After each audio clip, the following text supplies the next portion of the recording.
Hey, this is Steve in Dallas, Texas. It's Saturday morning, my friend, and you are listening to Light Talk. Good morning, this is Driscoll, also in Dallas. Today we are welcoming renowned stage director and our friend Paul Curran to Light Talk. And this is David, coming to you from my penthouse studio in the beautiful Belmont Shore neighborhood of Long Beach, California. And if you don't already know, you are listening to Light Talk, and we are the Lumen Brothers.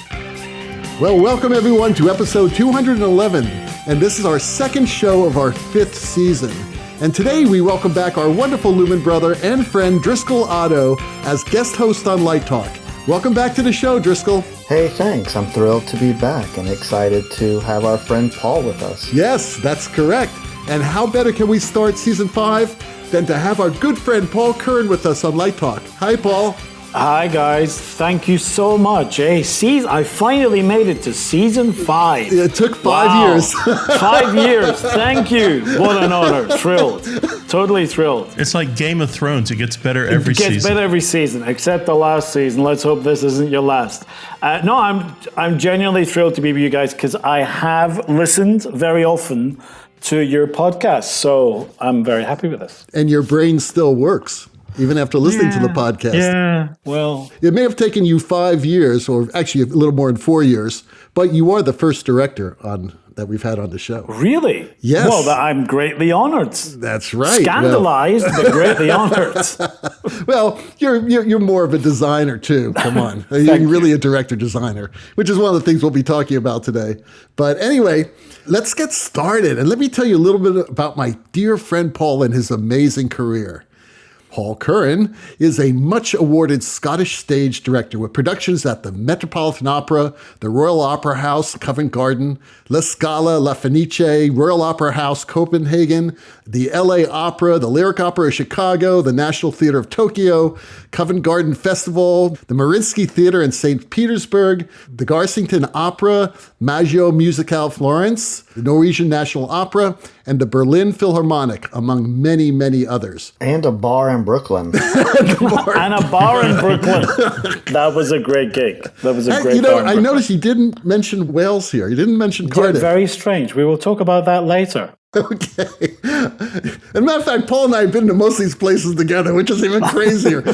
A graduate of the National Institute of Dramatic Arts, Sydney. Immediately upon graduating, he was assistant to director Baz Luhrmann on A Midsummer Night's Dream at the Australian Opera for 2 years.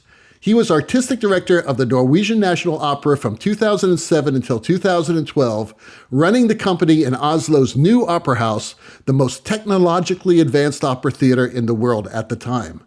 Paul speaks several languages, 9 in all, and has translated plays by Chekhov, Ostrovsky, and Molière, as well as writing his own play, The Rehearsal, performed at Disney Hall with the LA Phil. He was nominated as Director of the Year at the International Opera Awards for 2020 and has previously won 2 Helpman Awards in Australia, the Premio Abbiati Critics Award in Italy, the Bravo Award in Russia, and has been nominated for the same in Canada and Ireland. Recent productions include La Donna del Lago at the Metropolitan Opera, Santa Fe Opera, The Flying Dutchman. I know it's a Flying Dutchman. The Flying Dutchman at the Maggio Musicale Firenze, Golden Cockerel at the Santa Fe Opera, Dallas Opera, the Covancina. Yes, Covancina? Oh, Covancina, baby. He's not even helping me. He's just sitting there, just watching me struggle. Our listeners won't know the difference. Just make it up. Make it up as you go. Some fucking prom at the BBC. You people teach in universities worldwide. I think we're finished with my biography. He directs operas and musicals. Done. We're done. Let's not murder anything else. Oh my God. My Fair Lady, Teatro San Carlo and Teatro Regino Torino, Lady Macbeth at Mitsensk, Tosca and Othello at Canadian Opera, Peter Grimes at the Norwegian National Opera, Martian National Opera, and Savellina Festival, Billy Budd and Albert Herring at the Santa Fe Opera, Daphne Ariadne at Teatro La Fenice. I'm all over this. I think everybody's bored with this. Oh, he's done it all.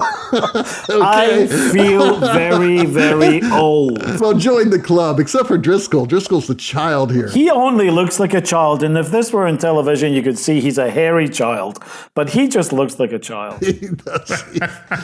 Thank you for that beautiful introduction, David. It was flawless. It was. Okay, so hey, wait a second.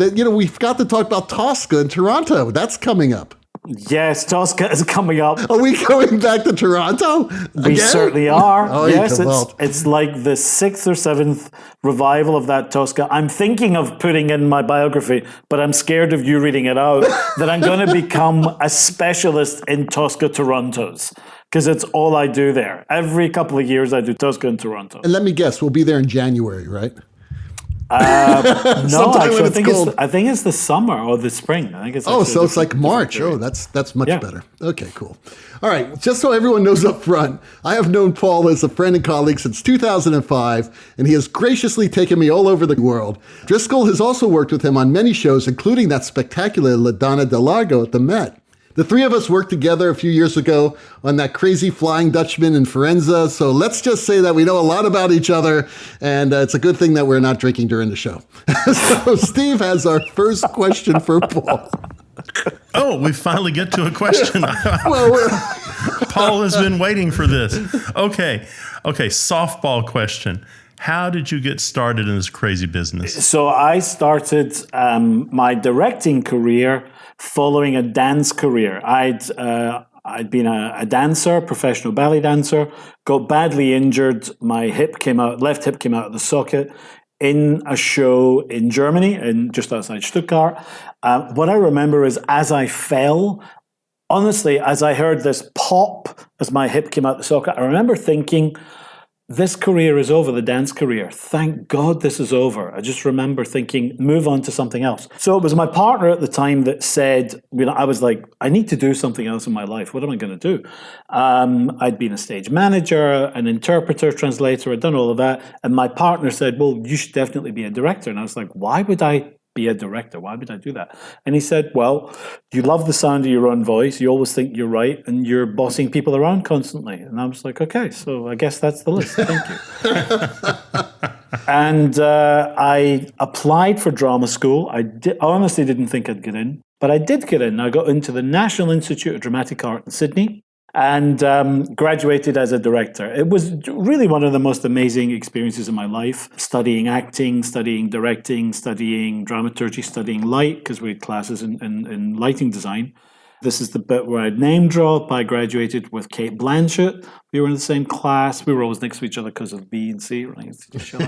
And then when I got out, a young director was looking for an assistant to do A Midsummer Night's Dream with him that had a drama background and a movement background. It was Baz Luhrmann. He watched a rehearsal I was doing of a show. Only time I ever saw him sit still for 3 hours. And he chose me out of many candidates, and that's how I started. The real big thing that happened after that was I then got jobs really based on the fact that I could speak languages. So I went to the Rome Opera, to Covent Garden, various other places, because I had Russian, Italian, and various other languages. And that was the beginning of the career. And that was now, next year, since graduation, it'll be 30 years. 30 years ago. What got you interested in languages? I grew up in the projects in the East End of Glasgow. Glasgow was bombed during the war, and they moved everybody out to the projects. But when they moved them to the projects, they built these horrible, shitty houses that had damp problems and no heating and all sorts of things. It was a particularly horrible place. And languages at school were kind of exotic and fantastic for me. So I knew this is my way out. If I study languages, I get to get out of here. I get to go to university, and I can move. So that was really the buzz. I did French and Italian in high school, and I wanted to learn German, but they didn't teach German in my school. They taught it at the school across the street. But that was a Protestant school. Mine was a Catholic school, and they wouldn't let me go. So I thought, okay, screw this. I found a night school, and I forged my father's signature because I needed parental permission. He wouldn't have given a rat's ass anyway. And I did German. They only found out when I got the exam results back. So that was the beginning of the language thing. So, Paul, last time I visited you, you were in the enchanting Albany. This apartment looks different. Is this in San Francisco? Yes, I now live literally a block from the Opera House in San Francisco. Actually, maybe it's 2 blocks from the Opera House in San Francisco, because my husband, Mike, is a doctor. He's an eye surgeon. Like a good Jewish boy, you married a doctor. I taught you well. The closest we are to Jews is we're both Catholic, so we know that our people killed Christ. That's as close as we go. Everyone wants a doctor in the family. Everybody. It doesn't have to be Jewish to be a doctor. You're just smart. Everybody you just needs an eye learned. doctor. It took you a while, but you figured it out. After working with me, you figured it out. So he got this gig here, which is a very difficult field to get into, and California is particularly difficult for doctors to get into for residency. So 2 years ago, we moved to San Francisco, and here we are. I love it. It's a great city. And it's a great apartment. He's got these great cat runners on his walls. So I put up cat shelves. So we have a little cat highway where I've created it that to get up there, they've got to jump in various things. It's one way of getting the lazy little things doing exercise. So you throw a few treats up there. You don't even need to do it, but if you want them exercising, you throw treats up in the cat shelves and it's they great run up and they entertainment. do their thing. What are your cats' names again? Our cats are Abyssinian cats. So Mike named them King Tut and Osiris. There you go. At one point during this chat, one or both of them will make a visit. That's wonderful. Present themselves in front of us. Well, we'll do a screen capture and we'll send and we'll post it. But yeah, those cats are beautiful. And speaking of beautiful, your husband is beautiful.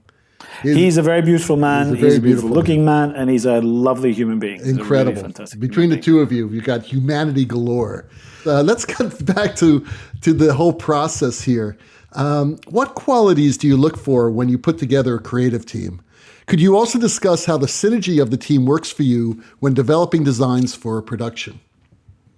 So building a team it takes years of experience and practice to build the right team. And over the years, I've worked with many different teams. But what do I look for? To be honest, I always look for like-minded people.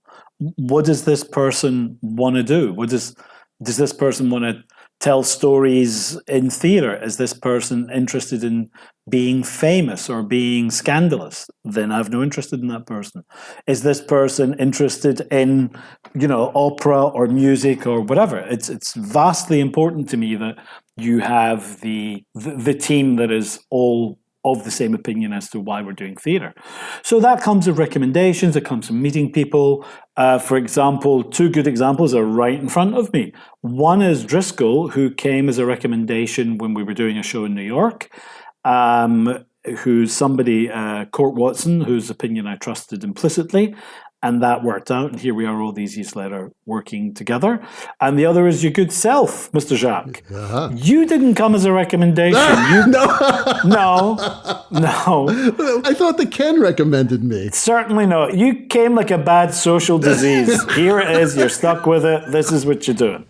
And I was like, no, I was all grand back then. I was like, no. And this, by the way, was not 2005. Senility is ringing through. It was 2002. Oh, he cavalled. Midsummer Night's Dream, 2002. Right. In 2004, we did The Tales of Hoffman, just to, reset the brain cells there. So it's nearly 20 years. And you came because you were the resident lighting designer at Central City Opera. And eventually I was like, okay, we'll see how it goes. And we hit it off.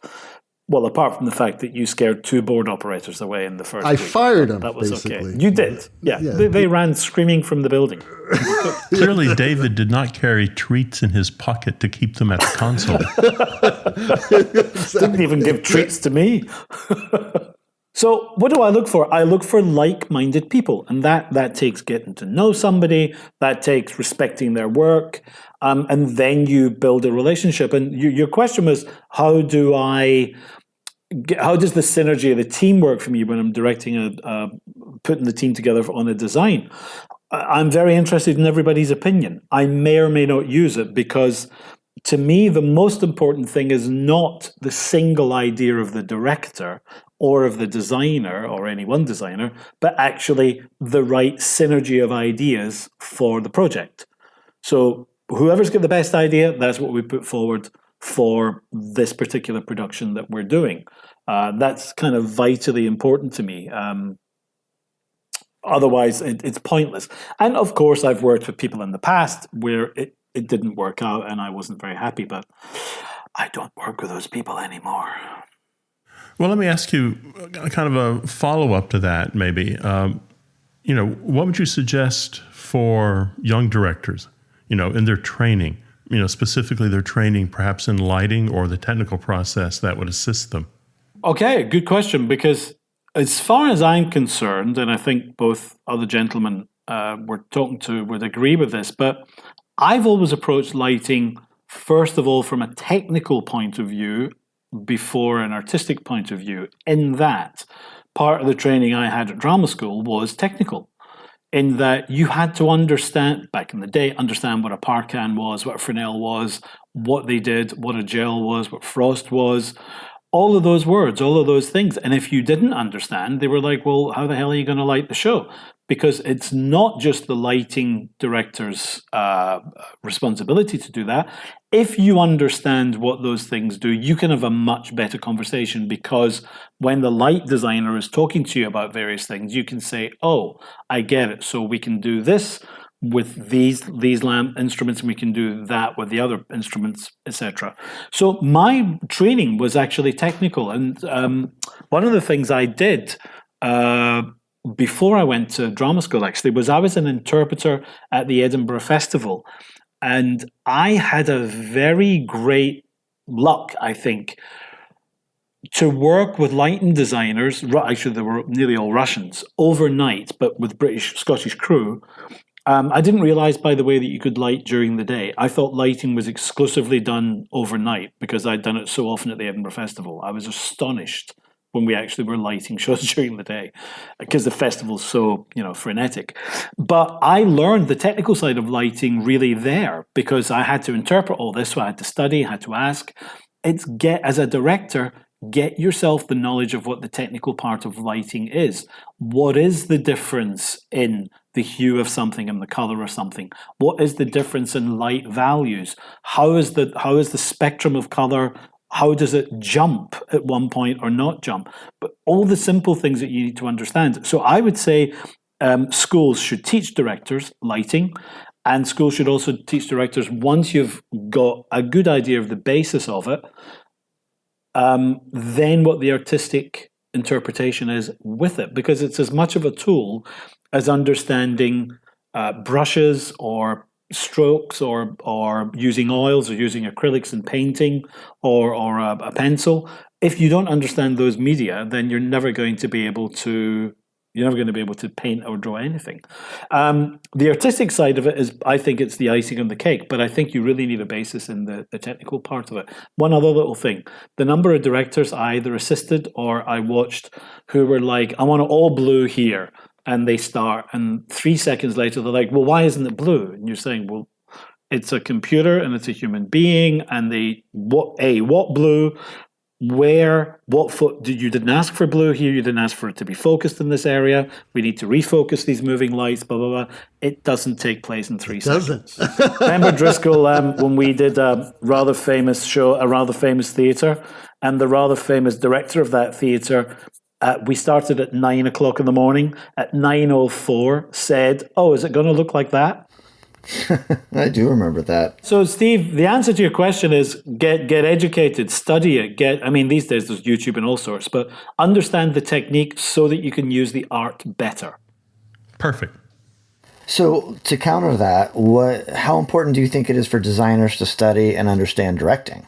Very important. You don't need to know how to direct, but I think as a designer, you need to know the process of what a director goes through and where you fit into that process with not only the director, but with the team. I mean, most projects come because a director's asked to do it, and it'll come through the vision of that director, or if he's working with a team, he or she's working with a team and they've worked together a lot, a sort of communal vision for that. But it generally always comes from the director's vision, I would say. But understanding the difficulties of, if you're doing an opera, how many chorus are going to be standing in the way of the booms you've got at the side? how do we backlight this number of people without them looking like one fat singer with 50 heads? How do we, what's the difference in front lighting and lighting for a dance piece? I mean, I use a lot of what you would call dance lighting in my shows because having been a dancer and knowing what it is, I know it shapes bodies a lot better. It gives the body 3 dimensions rather than just, here's Mariah Carey in a follow spot look. Not that we want to see Mariah in 3 dimensions these days, just adding that in there. Whoa, shade to Mariah. Yeah, so I think you need to understand what the process is for a director and what they go through. It's really interesting that we're talking about this now because all of us have worked with a lot of directors. Along with my dear friend Ken, I must say that Paul is one of the only directors I've ever worked with who truly understands lighting. There's a great synergy that happens at the table with Paul, and I'm sure Driscoll could second that. When the 3 of us were working together, it was even better. But we had some other issues in that too, more technical, that had nothing to do with the lighting. But all that being said, it really is an amazing synergetic experience when you were working with a director who understands light. I think that for lighting designers, it is important to take directing and to understand directing, and for obviously directors to understand lighting and atmosphere and dramatic space and all that stuff that can change. Because a lot of times, when I'm in a rehearsal with Paul, he'll like say, "Oh no, darling, you want to move over there because there's going to be this great light that's going to hit you at this point." Because Paul and I had discussed it before. I just see a lot of directors who don't even want to know until they're on stage, and all of a sudden it's like, "Oh, there's that light there." Yeah, but why would you do that? Because it just causes drama. Then the drama's in the show, not in the putting the show on. Exactly. Yeah, but it's planning. So I remember my first lighting class was with a fantastic Australian lighting designer called Tony Youlden. Tony was a technical director and he was a lighting director at NIDA, the National Institute of Dramatic Art in Sydney.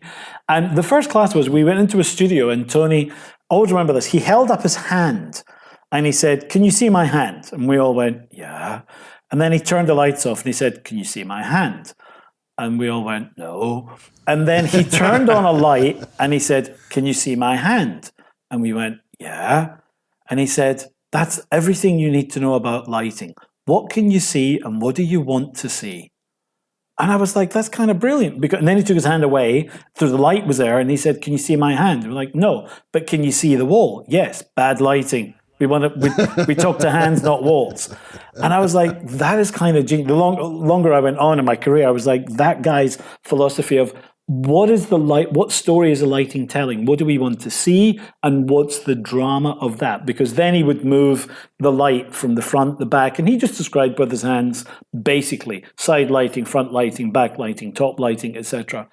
And you, in one sort of 10-minute class, part of a class, you had basically the basis of, I would say, the artistic side of how do you paint, how do you create with light. And I've never forgotten it, and I'm very grateful to him for it. Well, Paul, you work with a lot of young artists, singers, directors, designers, and I've seen you work with assistant directors who are very young, many of them very famous now under your tutelage. How do you teach them about lighting? What do you tell them about how to light a show with a lighting designer? What do I tell them? I tell them to listen to people like you. I tell them to sit at the desk and absorb and take notes on everything and ask questions. But really, don't just sit there waiting for the lights to go on. Be active, be an active participant in watching how you communicate with a board operator, because as we all know, a shitty board operator is a shitty show. It's really that simple. But one of the things I begin with young directors is to say the last artistic element of any theatre endeavour is the lighting. It's the last thing to be added, always. Therefore, it's the most under pressure. Therefore, it's the most that has to catch up. And you've got to be ready for that. You've got to hit the ground running. And also, I would also insist to younger colleagues, whatever this vision is you have in your head, keep a good 15 to 20% compromise either side, because it may or may not happen. And you need to understand that you can spend 5 hours trying to light, the head of a banister or something like that, but then you're missing the rest of the play. How to use time correctly, get the broad strokes in, and then refine over other rehearsals or or brush-ups. But my main thing is to understand, if you understand the technique of lighting, I don't need to operate a board, I don't need to read the plot, but I can. But you need to be able to understand what pressure people are under and what you can achieve realistically in the time. Always pushing the envelope, of course. But if you don't understand that, you're going to feel very frustrated because you're simply out of the communication loop. And that communication loop, you gents have both been in this situation with me on shows where we're like, we know this is crap, we know we need to catch it up, but let's move on and get a broad stroke in before we go anywhere else. The structure is sometimes the most important thing. So we have a lot of students who listen to this show, and we always get this question. And whenever we get a question like this, I say, God, I wish Paul was on the show today. So what skills should young designers learn to work overseas? In other words, how do I get jobs overseas? How do you get jobs overseas? How do you get gigs overseas? And do they need any special skills? Well, I don't know. You just need to know a director that's going to take you overseas, which means you've got to have impressed the director with the artistic and technical quality of your work. If you do go overseas and you're somewhere like Italy or Russia or Germany, it's number one, a better question is, what can you expect if you go overseas? It's a very different way of working from what would essentially be, I would call the Anglo way, the American and English way or British way. And sometimes you're under a lot more pressure with that. Also, very often you'll have people in a theatre that do speak English if you don't speak those languages.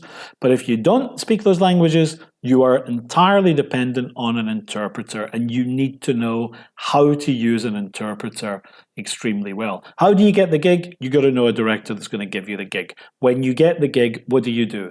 Keep in mind, you're not in America. Not everybody understands the same terminology. Not everybody uses the same instruments. Not everybody uses the same boards. You need to react to what's in front of you. Contact the theatre ahead of time. Ask them what's in their rig. Ask them if they need to rent stuff. Ask them if they have stuff in repertoire. If it's a repertoire theatre, you're going to be very limited. A lot of American theatres are not repertoire theatres. Some festivals are, like Santa Fe, where you've got to stick to that.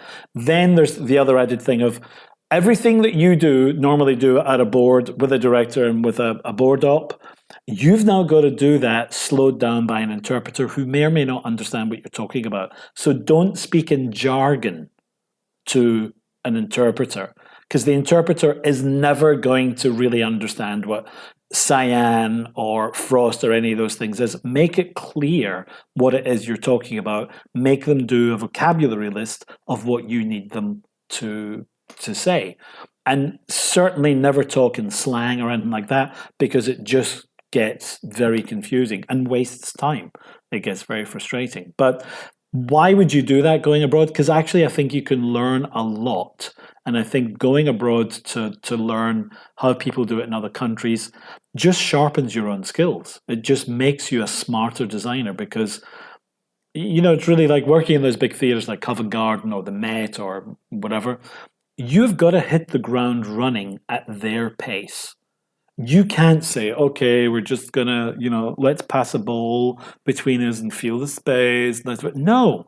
Hey, your rehearsal's at 9 o'clock. You better be ready. You better have your plot out. You better have the board operator with a finger poised to do the first click on there. You better be totally onto it. Another thing, if that board operator does not understand that board, fire them within the first 5 minutes. Do not tolerate. Why? You're going to spend the next week way behind because that person doesn't know the board. Why would you do that? And if you don't fire them, I will. Well, maybe this segues into Mrs. Curran's opera shop. Mrs. Curran's opera shop? Well... Tell us about it. Tell us about it. Please. So, Mrs. Curran's opera shop is what I call my career, really. For this reason, I think there are two people. There's Paul and there's Mr. Curran. Mrs. Curran's opera shop is what I refer to when I shut the shutters. Don't take your work home with you. When I get questions like, oh, what are we going to do tomorrow about that scene in Act 2? And I'm like, I'm sorry, I'm having my dinner. Go away. I'll fix that tomorrow because I know I can fix something in 5 minutes tomorrow, not worrying about it tonight. Darling, there's an Aperol Spritz on the table. Yeah, don't piss me off that I'm having an Aperol Spritz. Not going to work. So Mrs. Curran's Opera Shop is what I'll usually say when people say, oh, can we discuss blah, blah, blah? And I'll be like, no, I'm sorry, Mrs. Curran's Opera Shop is shut. Please leave a message. We'll get back to you at our earliest convenience.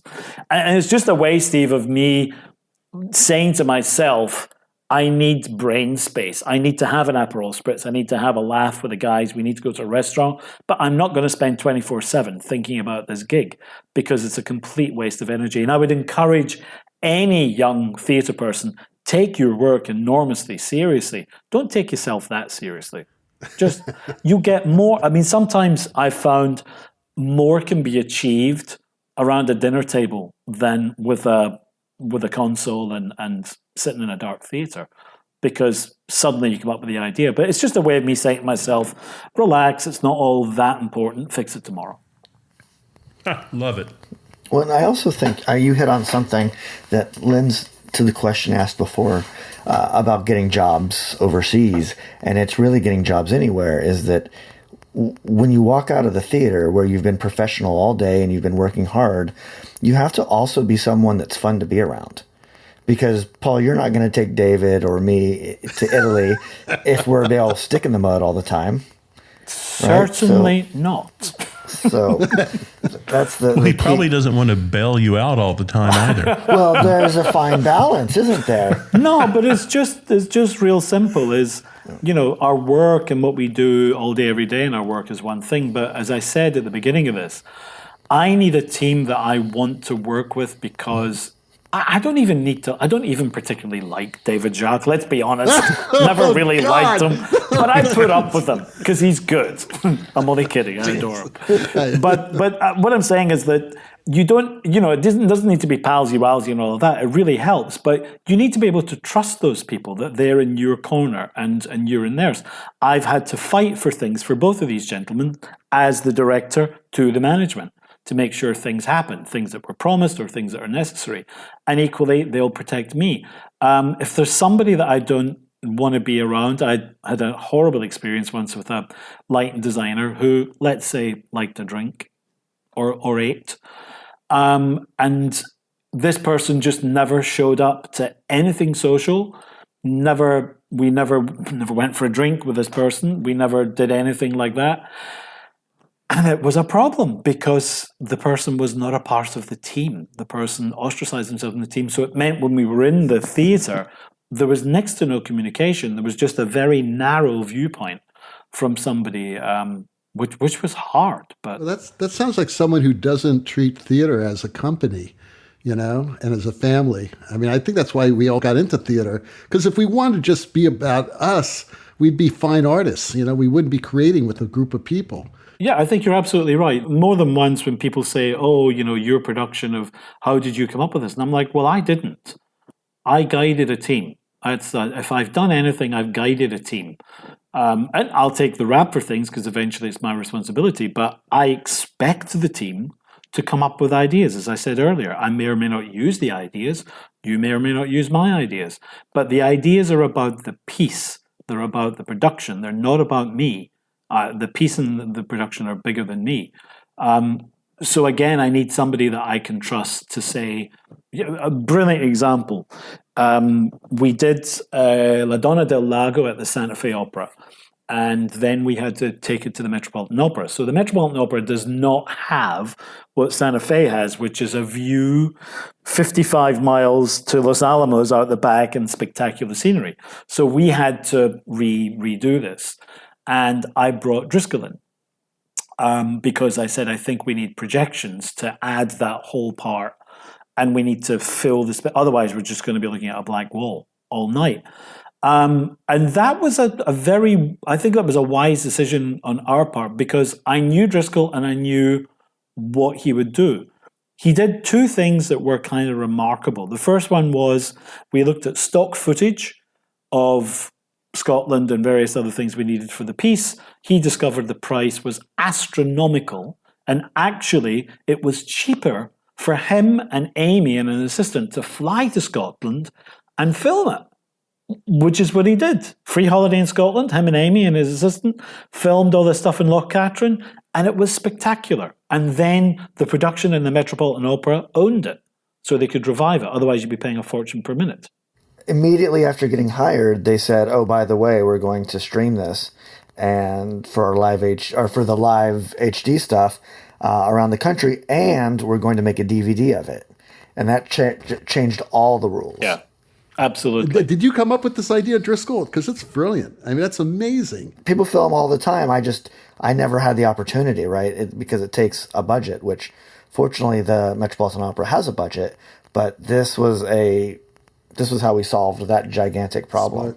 I mean, to be honest, we could have done it upstate New York, but I'm just going to say, like Scotland? I'm just going to say there may have been whiskey involved. Just saying.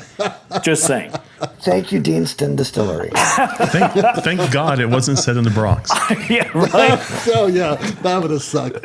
So the other thing that Driscoll did that, again, represents what it is to be part of a team is Peter Gelb is a very, very picky general director of anything. And as we're doing stuff, while you're rehearsing at the Met, Gelb is across the corridor. He's not in his office. He's across the corridor from you. He's sitting there, across the aisle, I mean. He's sitting there watching everything you do at his own desk.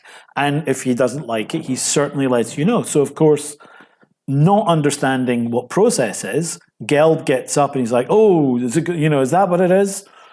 And what was brilliant to work on with Driscoll was that I'd be like, "Peter, we need about 20 minutes. It's not quite there yet. We're balancing light against video. The contrast is knocking one and the other out, so we're getting zero of anything, but give us about 20 minutes. We need to do this." So I'm trying to calm him down. At the same time, Driscoll is like, all I can hear is this kind of, bang, bang, bang, bang, as he's going away on the computer with his guys. And in less than 20 minutes, literally 10 minutes, he's like that. "What about this?" And it's done. It was there. Bang. It's just totally there. It was the same when we did Santa Claus together in Dallas. So having somebody like that in your team, I know can react to something and knows I expect you to react to something and improve it and not just sit there and burst into tears and say, "Oh my God, I need a hug." That was never happening. The issue that we ran into, we really discovered it when the movie reel set piece came out of the ground. This thing that looked amazing in Santa Fe all of a sudden looked fake against our 4K footage because we had a postcard and then this false scenery. And the fix was just making everything a moving oil painting. Yeah.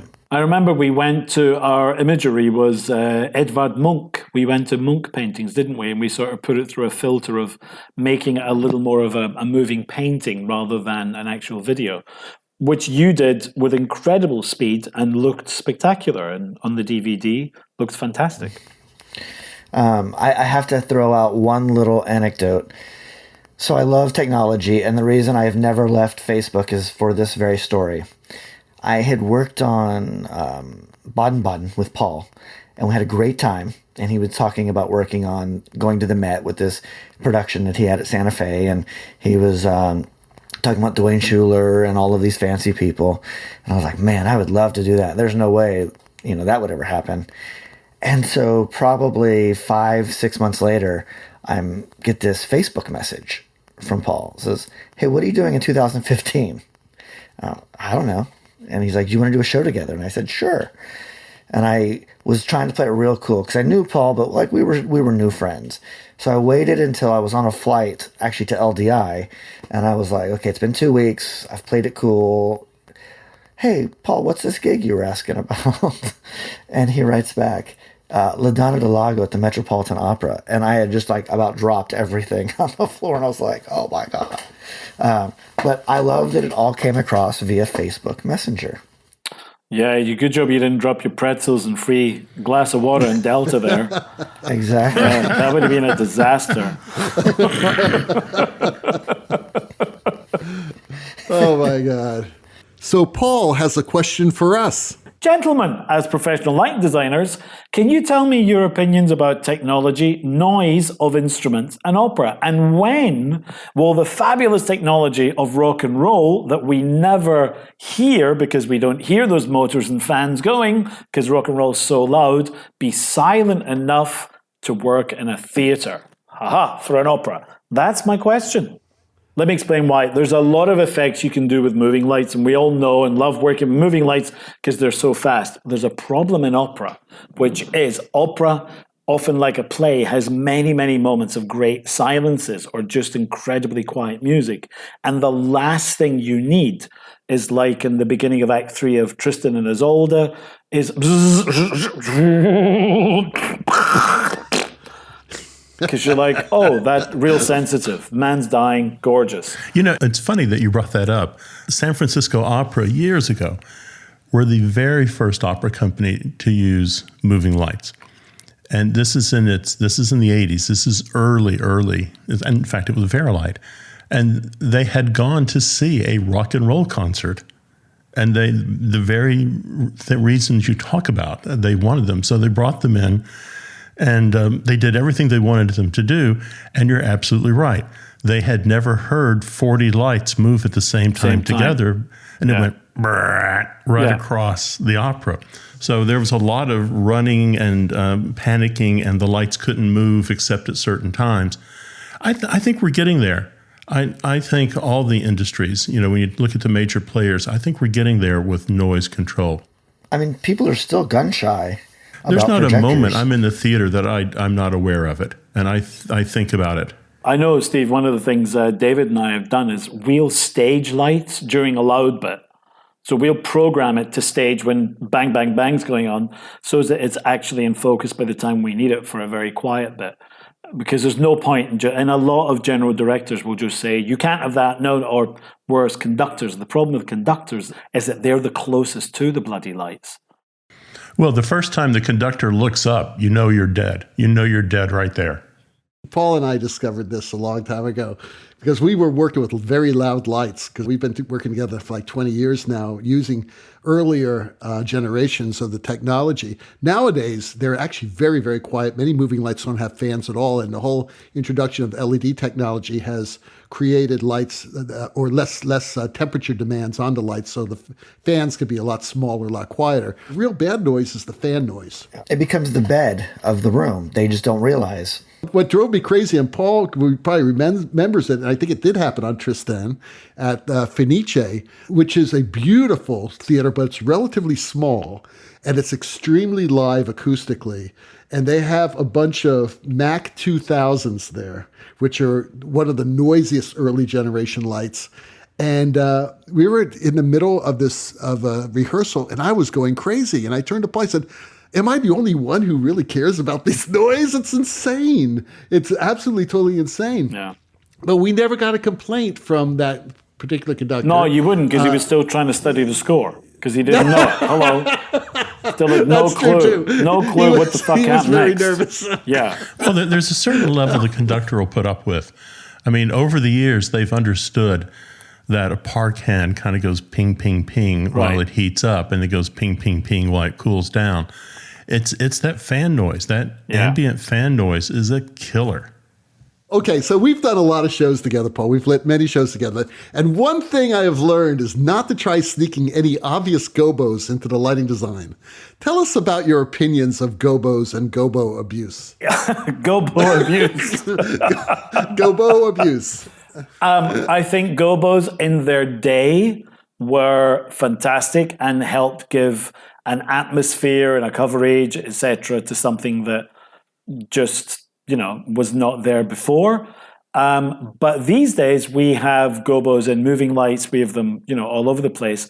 To me, one of the worst, and again, it's a personal opinion, when I see a gobo splattered all over a wall in a horrible hard focus, I'm like, this is just a Christmas show. This is a high school show where nobody knows how to do anything. I think it looks cheap and I think it looks lazy. Unless it's done, and you've certainly learned with me over the years, David, to do this, where you think I don't notice, but of course I have. notice that there's a gobo in there, which when used cleverly is fantastic. But when I'm literally seeing, this is if I go upstairs and I see 3 hard, solid focuses on the floor of sort of diamonds and stars and shit. And I'm like, I'm sorry, did Elton John leave the... I didn't know Elton John was in this show. Where is the Elton John bit? I just want to point out that Elton John and Mariah Carey have always spoken highly of you.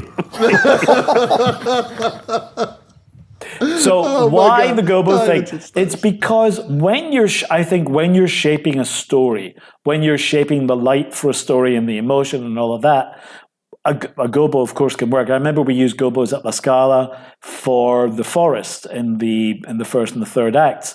But the way we did it, you wouldn't say, oh, that looks like an ugly gobo. It was a part of the design because it was artfully done. It wasn't just, like often you go to a rock concert or worse, a drag show, and like, bang, here's the gobo, bang, right in your face. Oh, assaulted by more a gobo. Bad lipstick. When you're looking at more gobo than hair and makeup in a drag queen, there's a problem. Speaking of which, I understand you have a question Speaking for of us. David Jacques, Only on Thursday nights, and you know that better than anyone, Madam Curran. So, Okay, Paul, Steve, you go. have a question for us now. yes, I have a question for you. Gentlemen, what do you think is the next great, let's say, fantasy invention in lighting? What's the next big thing that will be added in to the technology and art of lighting? It's Drone Focus Deluxe. What can I tell you? It's a drone with a light on it that can fly to any part of the theater. Because they're so super silent, drones. Well, no. They are They're going to just have fans, to be silent. nothing but fans. That's right. Pure fans. Not even encased fans, like open fan. Let's have 50 open fans buzzing in the theater. It'll dry your hair. If you're out in the audience and your hair's a little wet, your hair will be dry by the end of Act 1. So, Right. But okay, I don't know. What do you guys think? New technology. Well, clearly it's not gobos. Death to gobos, down with gobos. Those guys over at Evoke are doing some great, what feels like hologram work at the LaGuardia terminal. Not that that's new, but the way they're doing it is a new approach, and I think it's pretty magical. I don't know. I think the next thing is going to be somehow moving lights console TV. There's going to be some kind of breakthrough there. I'm not sure what it is. There's going to be maybe some interface between that and camera, the robotic cameras that are being used now. There's going to be something there. Right. I agree with you, Steve. I kind of think of it as lighting Teslas. That there's something between taking a show from one venue to another in a computer program that can focus on like a Tesla's camera is looking everywhere, that can focus on the space and adapt, the disk or whatever, the memory stick, to this new space. Basically like Black Tracks are doing. We use those on Cockerel in Santa Fe. They basically gave a map, because they just had little... Oh, yes, I remember that. Those beacons. But that would be, if it is, but if you could incorporate the camera the way that some of the video softwares are, have it's like Omnical with Disguise, where it maps the whole space as a cloud. So if you could do that with a moving light and just know, I was actually chatting with the cats from Black Tracks at LDI a few years ago, is they're talking about just doing an environment that's completely created by projectors and using Black Tracks and having it much more as a interactive theater world and space that you can create like these magnificent dramatic and visual spacescapes. Like a holodeck from Star Trek? Like a holodeck. Actually, that's pretty good. It's like a holodeck, actually. And we're not that far away from that technology. Not the holodeck, but the technology of being able to be able to map out a space and create a space, and then to have all these sensors on dancers and people who are moving through it. That all of a sudden you're living in a whole created virtual world. So I think all the virtual reality and enhanced reality and all that other stuff they're calling it nowadays, that is really what's happening. So, Paul, what advice would you give young theater artists just getting into the business during these challenging times?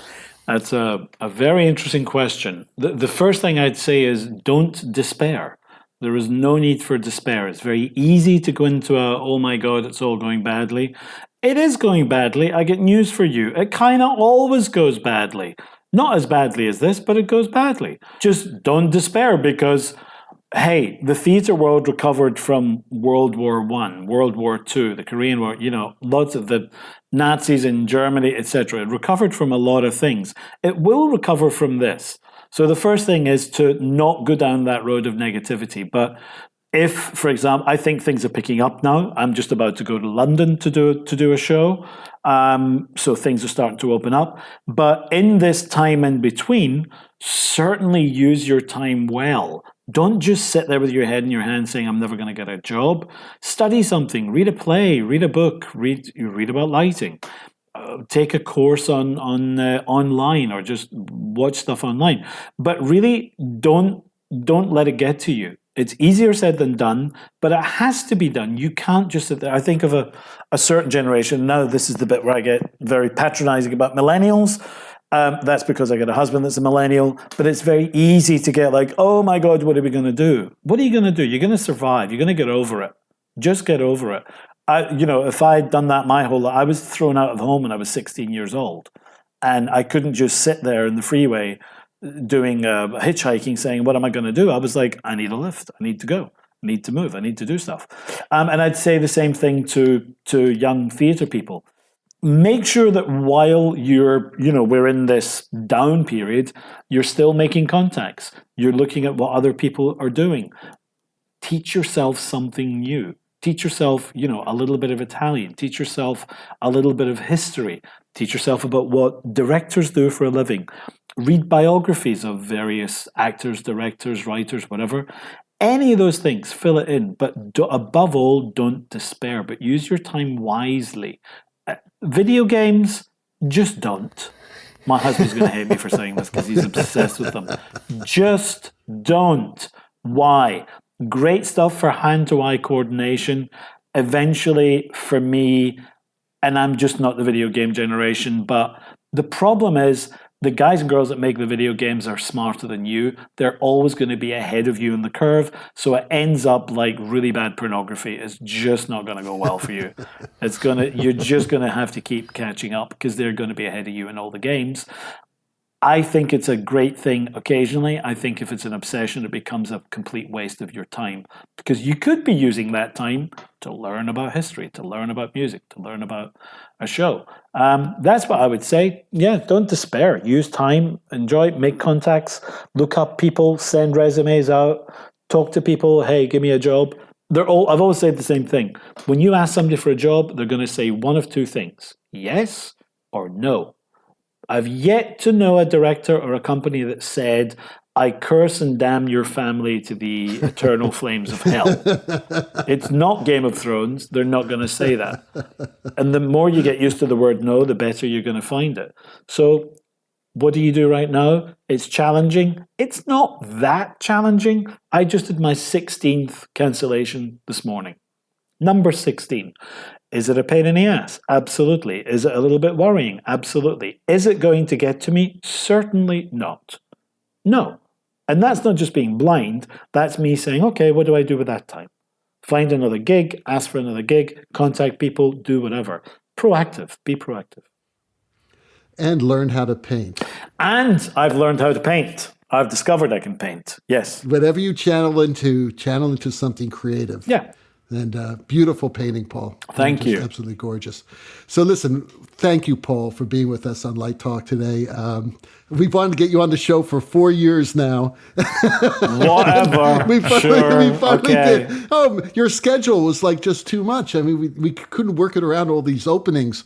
But, now you're going to get busy again, and we're now gonna you have no life soon. and career. As a choreographer once said, I scraped the bottom of the barrel and then I thought of you. Ouch! Well, the rocking sounds of the Luminoids tells us that once again you've spent another morning listening to Light Talk. You can hear our show on Spotify, iTunes, Google, YouTube, livedesignonline.com, and just about every podcast site out there. Check out our website on lighttalk.org for future guests, and be sure to follow us on Facebook and subscribe to our podcast. That way, you will not miss a second of Light Talk insanity. No guarantee is offered regarding the accuracy of any statements or opinions made on this podcast. However, if you do decide to litigate, the law firm of Fleck, Flocked Flare and Glare and their paralegal Snoot will defend us until all retirement funds are depleted. Light Talk is written and produced by the Lumen Brothers. Coming to you from Long Beach, San Francisco, the Big D, and from deep in the heart of Texas. And tune in next week when we interview master video designer Bob Bonyol here on Light Talk. All that and a new sponsor. Light Talk, broadcasting questionable Lumen knowledge and humor around the world. So thank you, Paul, and we'll see you all next Saturday morning. Bye-bye from Light Talk. Toodles. Toodles. Later.